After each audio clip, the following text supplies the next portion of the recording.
আমরা বলে দিতে চাই, আমরা গণঅভ্যুত্থানের শক্তি, এই শক্তি আমরা একটা বড় ইউনিট শক্তি, আমরা কোনো মোকাবিলা করতে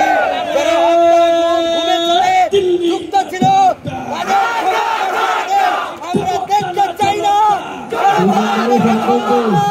তাদেরকে আমরা সহমত করতে পারি না।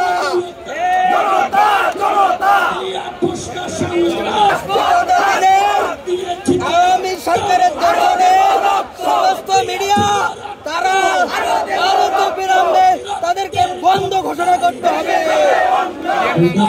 মিডিয়ার নাম হচ্ছে কথা বলা সহ আরো কয়েকটি সংবাদ মাধ্যম রয়েছে, স্পেশালি কথা বলার কথা বলছি, যেটা এখানে এসেছিল।